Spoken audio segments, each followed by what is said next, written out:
Audio Jungle।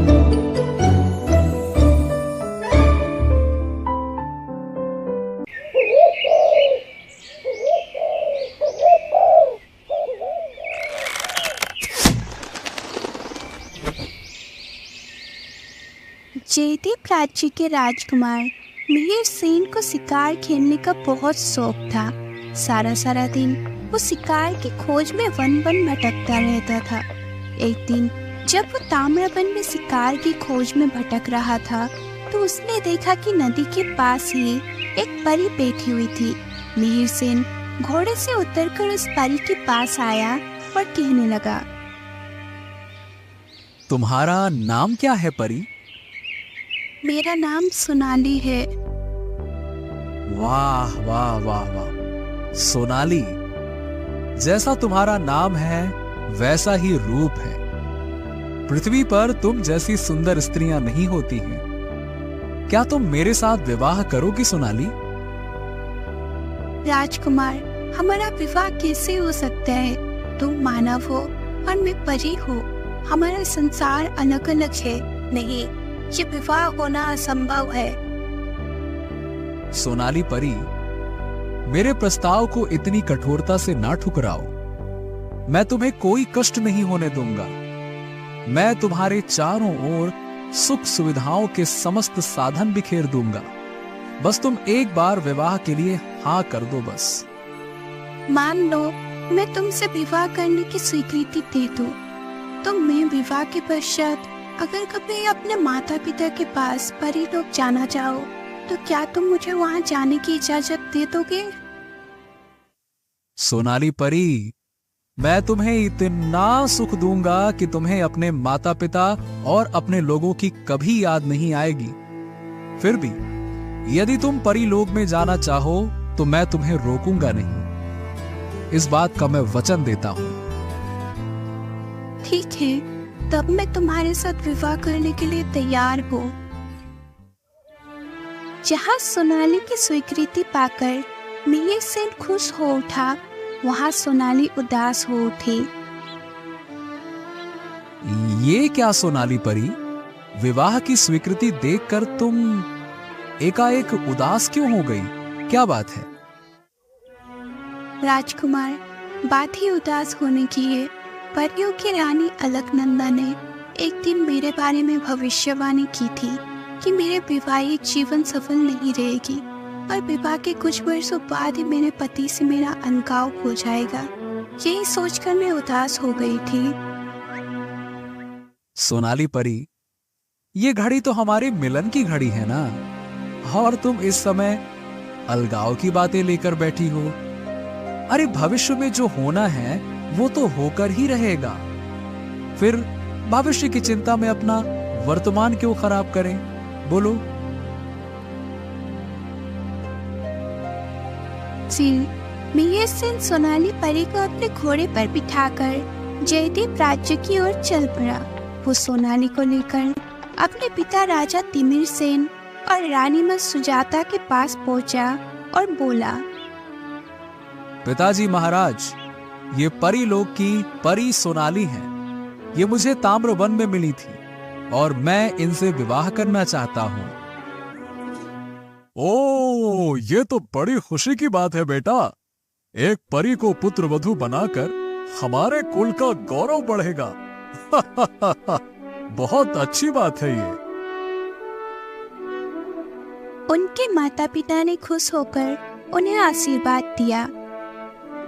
फिर एक दिन बड़े धूमधाम से मिहिर सेन और सोनाली परी का विवाह हुआ। तत्पश्चात राजा तिमिर सेन अपने बेटे मिहिर सेन और बहू सोनाली को लेकर एक नए महल में गए और कहने लगा, बेटा और पुत्र वधू, ये महल अब तुम दोनों का है। तुम दोनों यहाँ आराम से रहो। और उन दोनों का आशीर्वाद देकर राजा तिमिर सेन अपने महल लौट आए। मिहिर सेन और सोनाली परी के विवाह के बाद के कुछ दिन बहुत अच्छे से गुजरे। एक दिन मिहिर सेन सोनाली से बोला, सोनाली, सुनती हो? क्या है ना कि जब से हमारा विवाह हुआ है मैं एक बार भी शिकार पर नहीं गया। अब यदि तुम अनुमति दो, अगर तुम बोलो तो ही मैं आज वन में शिकार खेलने जाना चाहूंगा। प्राणनाथ, मेरी ओर से कोई रोक नहीं है। आप शिकार खेलने जा सकते, पर मेरी एक विनती है आपसे। कैसी विनती सोनाली, बोलो। आप दिन ढलने से पहले ही शिकार से वापस लौट आना। हाँ ठीक है सोनाली, इस बात के लिए तुम चिंता बिल्कुल मत करना। मैं शाम होने से पहले ही तुम्हारे पास लौट आऊंगा। सोनाली से अनुमति लेकर वीर सिंह घोड़े पर सवार होकर शिकार खेलने चला गया। इधर शाम ढल गई, लेकिन मिहिर सेन शिकार से वापस नहीं लौटा। ये देख सोनाली का नारी मन भयभीत हो उठा। क्या बात है, राजकुमार मिहिर सेन अभी तक वापस क्यों नहीं लौटे? कहीं वो किसी संकट में तो नहीं फंस गए हैं? सारी रात सोनाली ने मिहिर सेन की प्रतीक्षा में जागकर बिताई।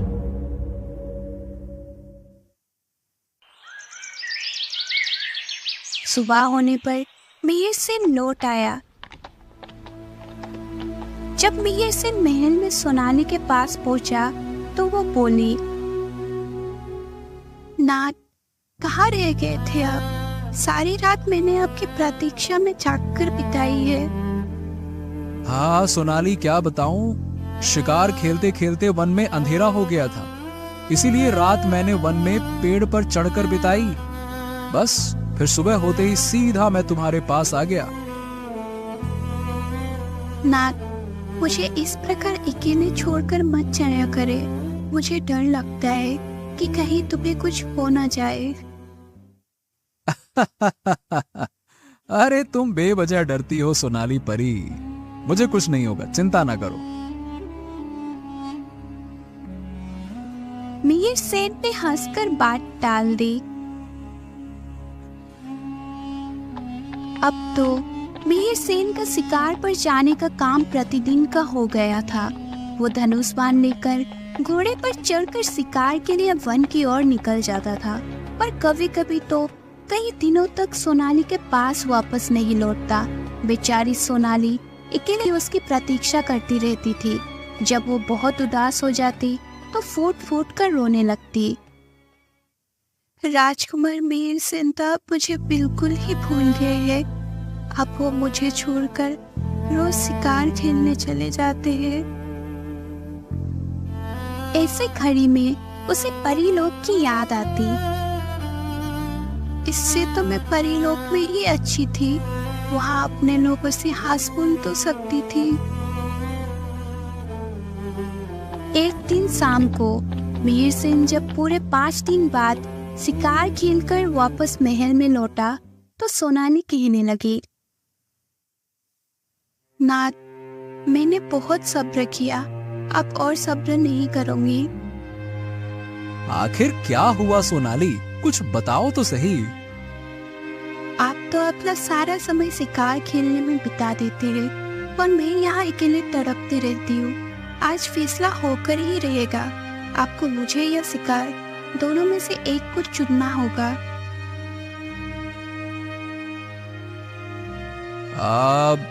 देखो सोनाली, ये बात ठीक है कि तुम मेरी पत्नी हो और अनुपम सुंदरी भी हो, लेकिन इसका मतलब ये तो नहीं ना कि मैं हमेशा तुम्हारे पास बैठा रहूं। मैं ना तो शिकार खेलना छोड़ सकता हूं और ना ही तुम्हें छोड़ सकता हूं। इसीलिए आज के बाद कभी भी इस विषय पर मुझसे कुछ मत कहना।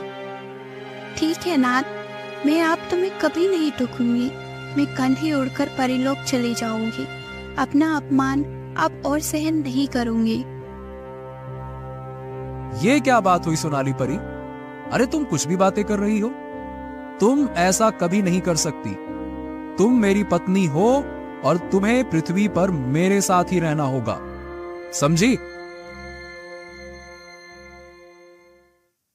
ये कहकर मिहिर सेन सीधे अपने कक्ष में चला गया।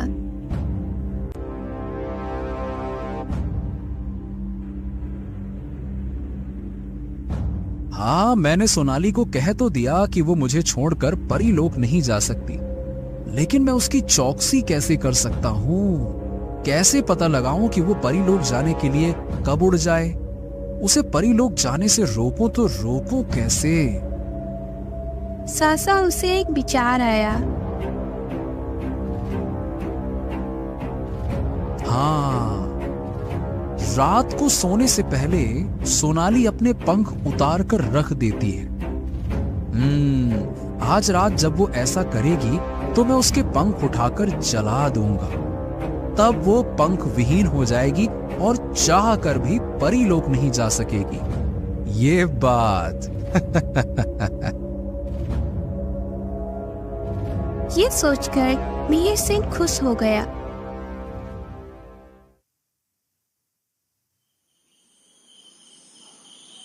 उस रात उदास सोनाली ने अपने कंधे से पंख अलग किए और सोने की कोशिश करने लगी। जब वो गहरी नींद में सो गई तो मिहिर सेन चुपके से सुइया से उतरा, उसके दोनों पंख उठाए और उन्हें आंख से जला दिया।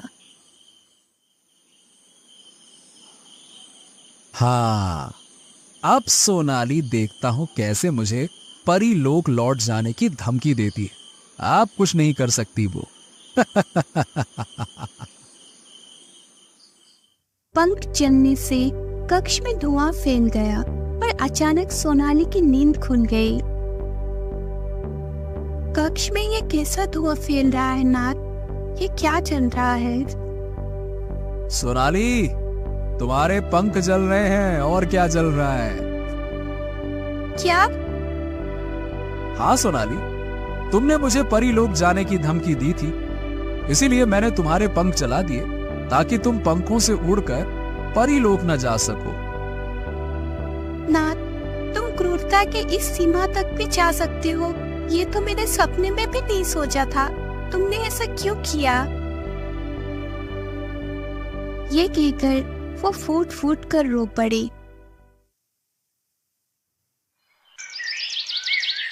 अगले दिन सुबह होते ही मिहिर सेन फिर शिकार पर चला गया। सोनाली अकेले बैठी अपने फूटी तकदीर पर रोती रही और सोचने लगी, मेरे पति ही दुश्मनी पर उतर आए हैं, अब मैं क्या करूं? अब मैं परीलोक कैसे जाऊंगी? सोनाली परी, सोनाली परी। अपना नाम सुनकर सोनाली ने देखा कि सामने परी रानी अलकनंदा खड़ी थी। परी रानी आप?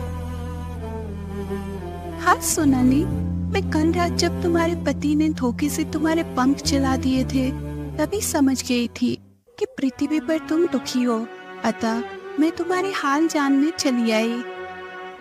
परी रानी, मेरी हालत तो तुम देख ही रही हो, बिना पंख के मेरी सारी सुंदरता नष्ट हो गई है। परी रानी, अब मुझे यहाँ से ले चलिए, अब मुझसे यहाँ नहीं रहा जाता। सोनाली, तुम्हें अपने परीलोक में वापस जाना चाहिए, लेकिन अभी नहीं। तुम्हें मिहिर सेन के पास 5 वर्ष और रहना पड़ेगा। 5 वर्ष? लेकिन क्यों?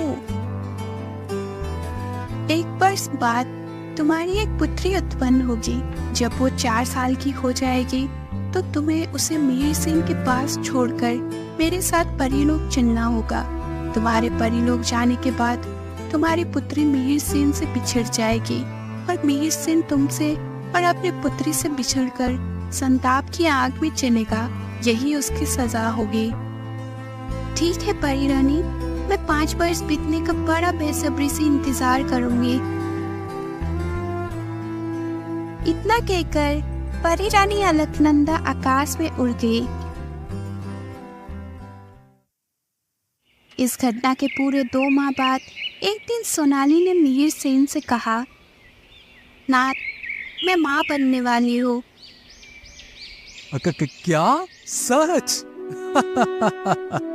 बहुत उत्तम, बहुत उत्तम। ये सुनकर मिहिर सेन खुश हो उठा। प्रसव काल पूरे होने पर सोनाली ने अपने जैसे ही एक सुंदर कन्या को जन्म दिया। बालिका के जन्म पर राजा तिमिर सेन और रानी सुजाता भी उसे देखने आए और कहने लगे, सोनाली बहू, तुम्हारी बेटी बिल्कुल तुम्हारी जैसी है, इसे किसी की नजर न लगे।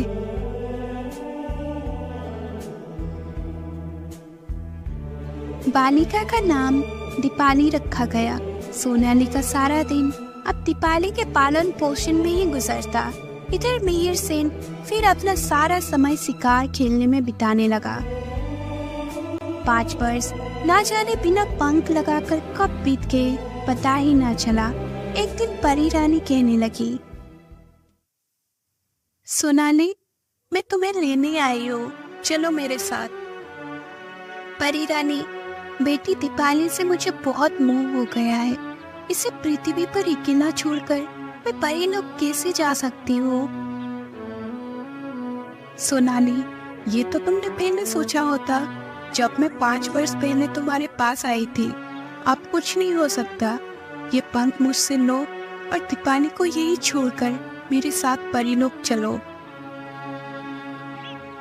तब रोती हुई सोनाली ने परी रानी से पंख ले लिया और उन्हें अपने कंधे पर लगा लिया। तत्पश्चात अपने पति मिहिर सेन के नाम उसने एक पत्र लिखा और उसे सोती हुई दीपाली के सिरहाने रख दिया। फिर उसने दीपाली के माथे को चूमा, उसे प्यार किया और परी रानी के साथ परी लोक को उड़ गई। तभी एक दासी ने सोनाली को परी रानी के साथ जाते हुए देख लिया। इधर जब नन्ही दीपाली की आंख खुली तो वो अपने माँ को ढूंढने लगी। माँ, माँ, तुम कहाँ हो? तभी एक दासी ने उसके कक्ष में प्रवेश किया और कहने लगी, तुम्हारी माँ भी यहाँ कहाँ दीपाली? वो तो परी लोग चली गई। क्या? हाँ बिटिया, तुम बहुत बदनसीब हो। पिता तो पहले ही तुम्हारा ख्याल नहीं रखते थे, अब प्यार करने वाली माँ भी तुम्हें छोड़कर चली गई है। माँ, मेरी माँ, तुम मुझे छोड़कर क्यों चली गई? ये कहकर दीपाली रोने लगी। जब मिहिर सेन शिकार खेलकर वापस लौटा तो उसने अपने पिता को बताया, पिताजी, माँ हमें छोड़कर परी लोग चली गई है। क्या? लेकिन ये कैसे हो सकता है? मैंने तो सोनाली के पंख जला दिए थे, फिर वो उड़कर परी लोग कैसे चली गई? क्या बकवास है ये? राजकुमार जी, मैंने अपने आंखों से उन्हें उड़ते हुए देखा है। उनके पंख भी थे और उनके साथ एक परी भी थी। ओह, तो ये बात है। परी लोग की कोई परी आकर सोनाली को ले गई। तभी उसकी दृष्टि सोये पर रखा पत्र पर पड़ी। मिहिर सेन ने उस पत्र को उठाया और पढ़ना शुरू किया। मेरे प्राणनाथ, मैं परी लोग जा रही हूँ। चाहती तो यही थी कि जीवन भर आपके पास रहकर आपकी सेवा करूँ, पर आपने मेरी उपेक्षा करके मेरा दिल तोड़ दिया है। इसके साथ ही आपने अपना दिया वचन भी तोड़ा है। याद है, जब पहली बार आप मुझसे मिले थे तो आपने कहा था कि मैं जब चाहूँ वापस परी लोग जा सकती हूँ। लेकिन जब मैंने परी लोग जाने के लिए आपसे कहा तो आपने धोखे से मेरे पंख जला दिए। मैं जा रही हूँ। मेरे पास दीपाली का ध्यान रखना। आपकी सोनाली।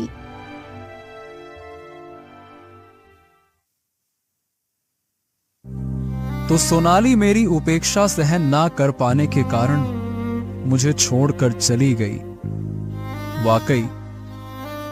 वाकई मैंने सोनाली को बहुत दुख दिया था। मुझे उसे इतना परेशान नहीं करना चाहिए था। दीपाली बेटी, मुझे क्षमा कर दो। मैं तुम्हारी मां का अपराधी हूं। सोनाली के परी लोग चले जाने की खबर सुनकर राजा तिमिर सेन अपने बेटे मिहिर सेन के पास आए और कहने लगे, राजकुमार मिहिर सेन, मुझे यह सुनकर बहुत दुख हुआ कि बहू सोनाली तुम्हें और दीपाली को छोड़कर परी लोक चली गई। उसने ऐसा करके तुम्हारे साथ बहुत अन्याय किया है। अन्याय? अरे पिताजी, अन्याय उसने मेरे साथ नहीं किया, बल्कि मैंने उसके साथ किया था। पिताजी महाराज, मैं उसका दोषी हूं। मतलब हाँ, जो भी है पुत्र, अब तुम मेरे साथ राजमहल चलो। क्यों पिताजी महाराज? देखो मिहिर सेन, मैं मानता हूं कि तुम्हारे साथ एक बहुत दुखद घटना घटी है, लेकिन इसका मतलब यह तो नहीं कि तुम हर समय उसी के बारे में सोचते रहो। जब तक तुम इस महल में रहोगे, तब तक सोनाली के बारे में ही सोचते रहोगे। इसीलिए हमारी बात मानो और इसी समय हमारे साथ महल में चलो। ठीक है, जैसा आपका आदेश पिताजी महाराज। चलिए। मिहिर सेन दीपाली को साथ लेकर तुरंत राजा तिमिर सेन के महल में चला गया।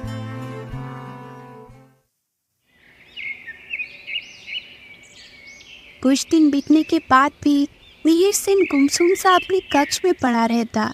इससे उसका स्वास्थ्य पर बुरा असर पड़ा। यह देख एक दिन महाराज तिमिर सेन ने उसे समझाया। अरे राजकुमार, थोड़ा ठंडे दिमाग से सोचो। क्यों इस प्रकार अपनी जवानी में घुन लगा रहे हो? अरे जाने वाले क्या कभी लौटकर वापस आए हैं? राजकुमार, तुम्हारे सामने अभी भी पहाड़ सा जीवन पड़ा है। इस प्रकार उसे कैसे काटोगे? अब ध्यान से सुनो। हमारा आदेश है कि अब तुम दूसरा विवाह कर लो। क्या? दूसरा विवाह? हाँ, दूसरा विवाह। तभी तुम सोनाली की यादों से मुक्त हो सकोगे, अन्यथा नहीं। अब लेकिन पिताजी महाराज, मेरे मन में दूसरा विवाह करने का कोई उमंग नहीं है और ना ही कोई अभिलाषा है। देखो राजकुमार, यदि तुम दूसरा विवाह नहीं करोगे तो तुम्हारे अंत के साथ ही हमारा वंश भी समाप्त हो जाएगा। तुम्हारे बाद कोई भी इस वंश का नाम लेने वाला नहीं होगा, और हम नहीं चाहते कि ऐसा हो। इसलिए हमारा आदेश मानकर तुम्हें दूसरा विवाह तो करना ही होगा। ठीक है पिताजी महाराज, यदि ऐसी बात है और आप ऐसा चाहते हैं तो मैं आपका आदेश नहीं टालूंगा। मैं आपकी बात मानने के लिए तैयार हूं।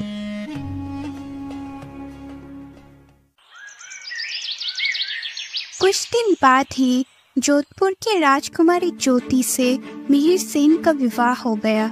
दुल्हन बनकर ज्योति जयदीप राज्य के राजमहल में आई। जब दीपाली के साथ राजकुमार मिहिर सेन ने उसके कक्ष में प्रवेश किया, ज्योति सोचने लगी, राजकुमार मिहिर सेन के साथ ये लड़की कौन है? क्या यही इनकी लड़की दीपाली है? ज्योति, ये लो, अपनी बेटी दीपाली से मिलो। आ मेरी बेटी, मेरी बच्ची, आज से तुझे कभी माँ की कमी महसूस नहीं होने दूंगी। धीरे धीरे इसी प्रकार दिन गुजरने लगे। ज्योति दीपाली को दिखावे का प्यार करती थी और मन में उसके प्रति जलन का भाव रखती थी। एक दिन उसने मिहिर सेन से कहा, नाथ, मैं नीलवन में स्थित गौरी माँ के मंदिर की दर्शन करना जाना चाहती हूँ। ये तो बहुत अच्छी बात है। गौरी माँ के दर्शन करने तुम्हें अवश्य जाना चाहिए ज्योति। हम सैनिकों की टुकड़ी तुम्हारे साथ भेज देंगे। नहीं नाथ, मैं सैनिकों के साथ गौरी माँ के दर्शन करने नहीं जाऊंगी। तो फिर? मैं केवल दीपाली बेटी को अपने साथ ले जाऊंगी। ओह, ये भी ठीक है। तुम दीपाली को लेकर गौरी माँ के दर्शन करने चली जाना, ठीक है? ज्योति उसी दिन दीपाली को साथ लेकर घोड़े पर सवार होकर नीलवन की ओर चल पड़ी। नीलवन में पहुंचकर ज्योति घोड़े से उतरी और उसने घोड़े को एक पेड़ के नीचे बांध दिया। फिर दीपाली को साथ लेकर ज्योति वन में आगे चल पड़ी। कुछ दूर जाने के बाद ज्योति अचानक चौंकती हुई दीपाली से बोली, ओ दीपाली बेटी, गजब हो गया। गौरी माँ के पूजन के लिए जो फूलों की डालियां मैं लेकर आई थी वो तो घोड़े पर ही रह गई। तो इसमें इतनी परेशान होने की क्या बात है माँ? मैं यही खड़ी हूँ, आप जाकर फूलों की डालियां ले आइए। तुम ठीक कह रही हो बेटी। अच्छा तुम यहीं रुको, मैं अभी घोड़े पर रखी फूलों की डालियां लेकर आती हूँ। ठीक है माँ। दीपाली को वहां छोड़कर ज्योति घोड़े की ओर लौट पड़ी और सोचने लगी। सब कुछ मेरी योजना के अनुसार हो रहा है। मिहिर सेन को बिल्कुल भी शक नहीं होगा कि मैं जानबूझकर दीपाली को इस वन में छोड़ आई हूँ। फिर वो घोड़े पर बैठी और वन से बाहर की ओर चल पड़ी। इधर जब बहुत देर बाद भी ज्योति फूलों की डालियां लेकर दीपाली के पास नहीं पहुंची तो दीपाली ये कहते हुए रोने लगी। नहीं, वो कहाँ चली गई? अब तक वो वापस लौट कर क्यों नहीं आई? इस उजाड़ वन में मुझे बड़ा डर लग रहा है। ज्योति को कहाँ लौटना था, वो तो घोड़े पर सवार होकर सरपट चेदी प्राची की ओर चली जा रही थी। चलो अच्छा हुआ, आज मेरी योजना सफल हुई। दीपाली नाम का कांटा तो रास्ते से हट गया।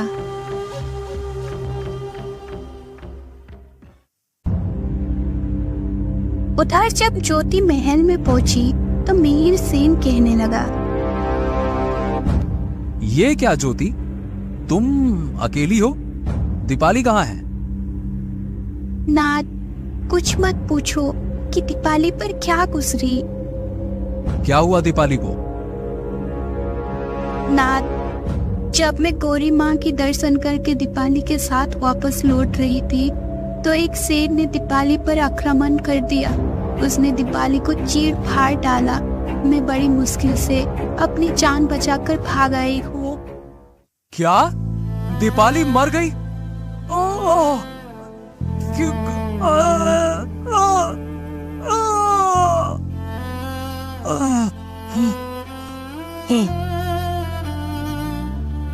दीपाली की मौत का समाचार सुनकर मिहिर सेन के दिल पर बहुत गहरा आघात लगा। उसकी आंखों से आंसू बहने लगे। उसकी ये दशा देखकर ज्योति कहने लगी, नाथ, धीरज रखे।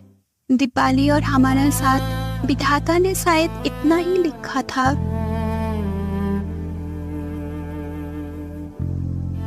इधर परी लोक में उदास सी सोनाली परी रानी अलकनंदा से कह रही थी, परी रानी, ना जाने क्यों आज मेरा दिल बहुत बेचैन हो रहा है।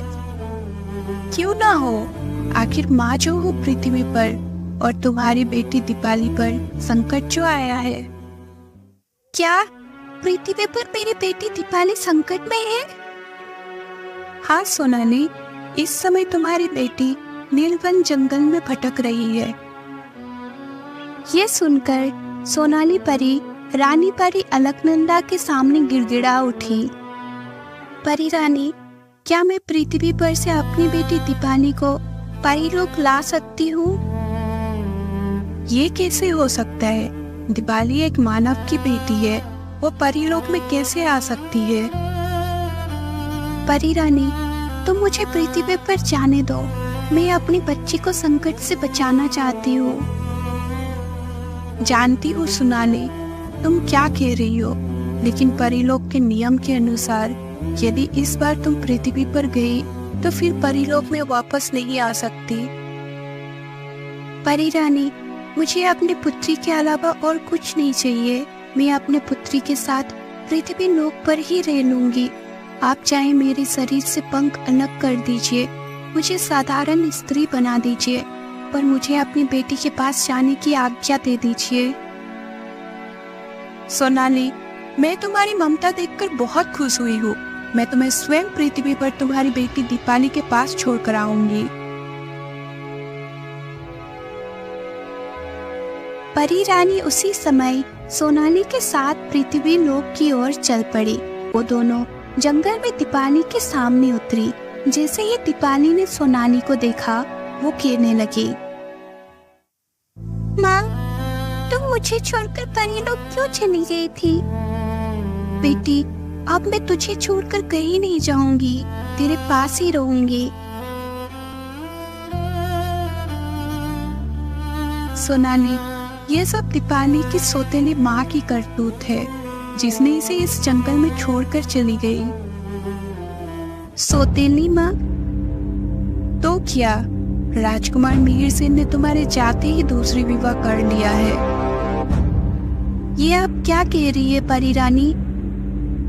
हाँ सोनाली, मैं सच कह रही हूँ। मिहिर सेन की नई पत्नी का नाम ज्योति है। वो दीपाली से बहुत घृणा करती है। ज्योति जानबूझकर दीपाली को इस जंगल में छोड़ गई थी ताकि जंगली जानवर दीपाली को खा जाए। ओह, तो ज्योति इतनी क्रूर है। सोनाली, परीलोक के नियम के अनुसार अब तुम दोबारा परीलोक वापस नहीं जा सकती, इसीलिए अपने पंख उतार कर मुझे दे दो। सोनाली ने तुरंत अपने पंख उतारे और परी रानी को दे दिए। पंख लेकर परी रानी परीलोक को उड़ गई। तब एक घोड़ों की टापों की आवाज से सारा जंगल गूंज उठा। अरे, कौन आ रहा है? कुछ देर बाद एक घुड़सवार उनके सामने आकर खड़ा हो गया। वो घुड़सवार और कोई नहीं बल्कि राजकुमार मिहिर सेन था। वो उस जंगल में शिकार खेलने आया था। वो वहां सोनाली परी और दीपाली को देखकर आश्चर्यचकित हो गया। दीपाली, मेरे बच्चे, मेरी बेटी, तुम जीवित हो? हाँ। दीपाली तुरंत मिहिर सेन के घोड़े के पास पहुंची। दीपाली, मेरे बच्चे, मेरी बेटी, तुम जीवित हो? हाँ। हाँ पिताजी। नाथ, तुम्हारी नई पत्नी ने तो दीपाली के मरने का पूरा इंतजाम कर दिया था। सोनाली, तुम ठीक कह रही हो। ज्योति ने जानबूझकर दीपाली को जंगल में मरने के लिए छोड़ दिया था, वरना वो मुझसे कभी यह न कहती कि शेर ने उसे चीर फाड़ कर खा लिया है। ज्योति इतनी क्रूर भी हो सकती है, हम नहीं जानते थे। हम उसे इसके करने की सजा अवश्य देंगे। सोनाली, तुम परीलोक से वापस आ गई हो। यह देखकर मैं बहुत खुश हूं। चलो ना, अब अपने घर वापस चलो। घर? किसके घर?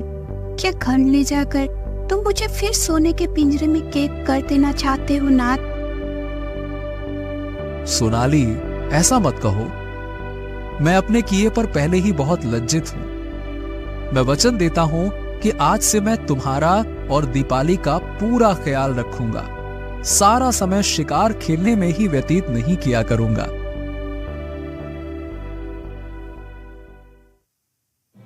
तब सोनाली उसके साथ जयदीप राज्य चलने को तैयार हो गई।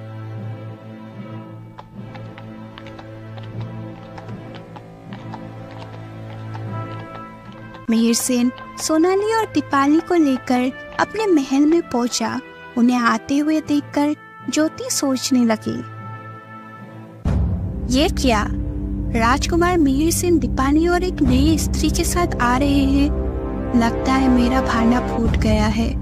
अब मेरी खेर नहीं है। इससे पहले कि मिहिर सेन मुझे कोई सजा दे, मुझे स्वयं आत्महत्या कर लेना चाहिए। ज्योति ने तुरंत अंगूठी में जड़ा हीरा चाट लिया। हीरे को चाटते ही ज्योति ने तड़प तड़प कर प्राण त्याग दिए। उसे अपनी करनी का फल मिल चुका था।